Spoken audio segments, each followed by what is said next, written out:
سڵاتان لێبێت بینەرانی زاری کرمانجی ئەم کاتتان باش لەگەڵتانین بۆ ڕاگەیاندنی هەواڵێک کە پەیوەستە بە ژیانی زۆربەی فەرمانبەران و هەواڵێکی دڵخۆشکەریشە.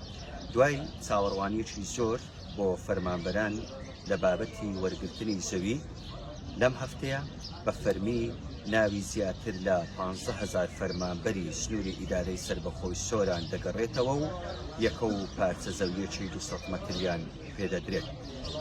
دوای ئەوەی لەسەر ڕاستپاردەی سەرۆکی حکوومەتی هەرێمی کوردستان مەسعود بارزانی بە هەمانجی لەگەڵ وەزارەتی شارەوانی و گەشت و گوزار ڕاست پێدرا بۆ دابەشکردنی زەوی بەسەر فەرمانبەران. دوای ئەوەی چەند ساڵێک بوو پرۆسەی دابەشکردنی زەوی وەستا بوو بۆ دابەشکردنی بەسەر فەرمانبەران.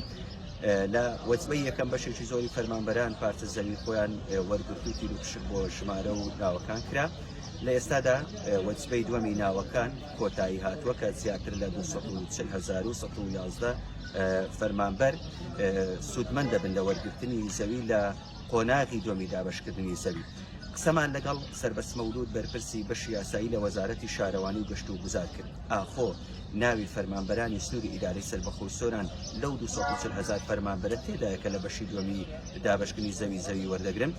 سەربەست مەولود تایبەت بۆ زاری کرمانجی ئاماژەی بەوە کرد بەڵێ ناوی زیاتر لە 15,000 فەرمانبەری سنووری ئیدارەی سەربەخۆی سۆران لە نێو ئەو 240,000 فەرمانبەرێک کە ناوەکانیان وردبینی کراوە و پشتڕاست کراونەتەوە لەم یەک دوو ڕۆژە ناوەکانیان دێتەوە بەڕێوەبەرایەتی گشتی شارەوانی سۆران و بەشێکیشیان دێنەوە نێو سەرۆکایەتی شارەوانی سۆران، چونکە سەرۆکایەتی شارەوانی سۆران سەر بە بەڕێوەبەرایەتی گشتی شارەوانی هاوشێوەی بەڕێوەبەرایەتیەکی گشتی ئیش و کارەکانی خۆیەکاتن و زۆرترین فەرمانبەریش ئەکەوێتە سنووری سەرۆکایەتی شارەوانی سۆران. لەسەر شوێنی دابەشکردنی زەویەکانیش و ئامادەکاریەکانیش بە دوواداچوونمان کرد وەکو زاری کرمانجی لەگەڵ بەڕێوەبەرایەتی گشتی شارەوانی سۆران قسەمان کرد. ئەوان گوتیان بۆ خەلیفان و ڕەواندز و چۆمان نزیکەی 3,000 پارچە زەوی ئامادەکراوە. لە خەلیفان زەویەکان ئەکەونە بناری کۆڕن. لە ڕەواندز هەم لەگەڵ سەرۆکی شارەوانی ڕەواندز قسەمان کرد. زەویەکانی ڕەواندز ئەکەونە بانەزێوەک نزیک فەرمانگەی ئاوی ڕەواندز، ئەوەی خەڵکی ڕەواندز بێ شارەزای شوێنەکەی و نزیک بناری ڕەشماڵۆکە. زیاتر لە 950 پارچە زەوی 200 مەتریش لەوێ ئامادەکراوە. هەر بەو بە دوواداچوونی دابەشکردنی زەوی لە سنووری ئیدارەی سەربەخۆی سۆران لەگەڵ قایم قامی قەزای چۆمانیش قسەمان کرد. ئاماژەی بەوە کرد کە لە سنووری گوندی مەمی خەلان بۆ فەرمانبەرانی سنووری چۆمان زەوی ئامادەکراوە. هاتی لە سەرۆکایەتی شارەوانی سۆران و لەوێش بە دوواداچوونمان کرد بۆ ئەوەی کە زۆرترین فەرمانبەر ئەکەوێتە ئەو سنوورە لە 6 زۆنەوە نزیکەی 8,000 پارچە زەوی ئامادەکراوە بۆ فەرمانبەران.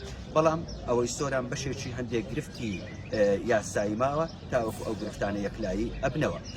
ئەوەی هەیە بە شێوەیەکی گشتی لەم هەفتەیە ناوی ئەو 15,000 فەرمانبەرە ئەگەڕێتەوە بۆ سەرۆکایەتی شارەوانی و بەڕێوەبەرایەتی گشتی شارەوانی سۆران. زاری کرمانجی ئەو ناو هەروە ئەو وەزارەتانەشی لایە کە شوێن لەو وەجبەی دووەم لە بەشی دووەمی زەوی سوودمەند دەبن. ئێمە تەنها ئاماژە بەو وەزارەتانە ئەکەین کە لە بەشی دووەم ناوەکانیان هێشتا یەکلا نەبووتەوە بۆ ئەوەی پارچە زەویان پێدرێت. هەر یەکە لە وەزارەتەکانی کشت و کاڵ، ئەوقاف، هەروەها وەزارەتی تەندروستی و خانەنشینی، ئەمان ئەو چوار وەزارەت و دەستانن کە تا ئێستا ناوەکانیان بۆ وەجبەی دووەم یەکلا نەبوویتەوە.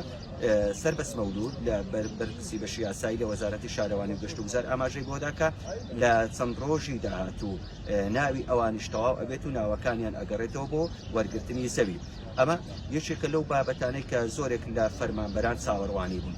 هەر کەسێکی خزمەتی دەوامکردنی 8 ساڵ بێتن شمول ئەکاتن و سوودمەند دەبێت لە وەرگرتنی پارچە زەوی بۆ ئەوەی کە بەپێی کارتی زانیاری و هەروە شوێنی نیشتە جێبوونی زەویەکەشی پێ ئەدرێتن.